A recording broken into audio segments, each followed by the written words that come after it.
Hello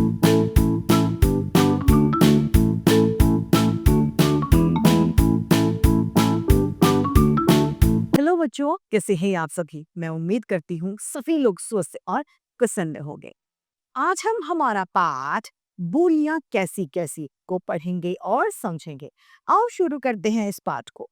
ये है पाठ 2, बोलियां कैसी कैसी, डिफरेंट टाइप ऑफ डायलेक्ट। आइए शुरू करें। बोली। बोली किसे कहते हैं? जो हम आपस की बोलचाल में भाषा का प्रयोग करते हैं, वह बोली कहलाती है। या फिर ये कहा जा सकता है कि आपसी बोलचाल की भाषा बोली कहलाती है। अरे मिट्ठू राम, सुबह से कुछ खाया कि नहीं? मिट्ठू राम कहता है टें टें। मेंढक कैसे बोलते हैं? टर टर। यानी ये इनकी क्या है? बोली। उसी इधर आओ, यह रहा तुम्हारा दूध। टोनी। बिल्ली क्या कहती है इस बात पर? म्याऊं म्याऊं। टोनी, चोर को पकड़ो। और कुत्ता कहता है भौ भौ। तो म्याऊं म्याऊं, भौ भौ, टटर, टेटे, ये सभी क्या है? बोली। बोली का प्रयोग किसी छोटे क्षेत्र यानी कोई छोटे कम जगह वाली जो क्षेत्र होते हैं वहां पर किया जाता है। और भाषा का प्रयोग बड़े जगहों पर किया जाता है। जैसे मैथिली, हरियाणवी, भोजपुरी, गढ़वाली आदि, ये सभी क्या है? बोलियां।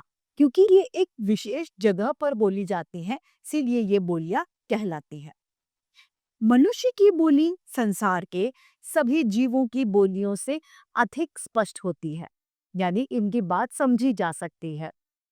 वह अपने मन की बातें बोलकर और लिखकर समझा सकता है।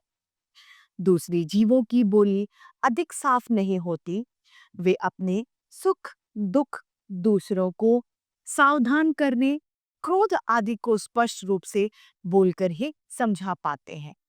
कुछ जीवों की बोलियां, जैसे कि कबूतर क्या करता है? गुटरगू। मेंढक टटर। कौवा काव काव बोलता है। बंदर खो खो करके बोलता है। गाय भा भा। घोड़ा हिनहिनाता है। ऊंट गुड़ गुड़ करके बोलता है। सांप फू फू करता है। और गधा ढेचू ढेचू बोलता है। ये सभी इन जानवरों की क्या है? बोलियां कहलाती हैं। आपने देखा होगा कि सभी जीवों की बोलियां होती हैं और ये सभी क्या होती हैं? अलग अलग होती हैं। कुछ जीव बिल्कुल भी नहीं बोलते, जैसे कि केचुए और चींटी। ये बोलते ही नहीं है, इनकी कोई बोली नहीं होती। तो इसी के साथ ये पाठ खत्म होता है। आओ उसे संक्षेप में दोहरा लें।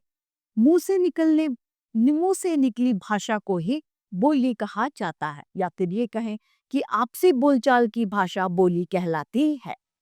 इसी के साथ ये पाठ समाप्त होता है और उम्मीद करती हूँ सभी को ये पाठ भलीभांति रूप से समझ में आया होगा। आज के लिए इतना ही, फिर मिलते हैं। धन्यवाद।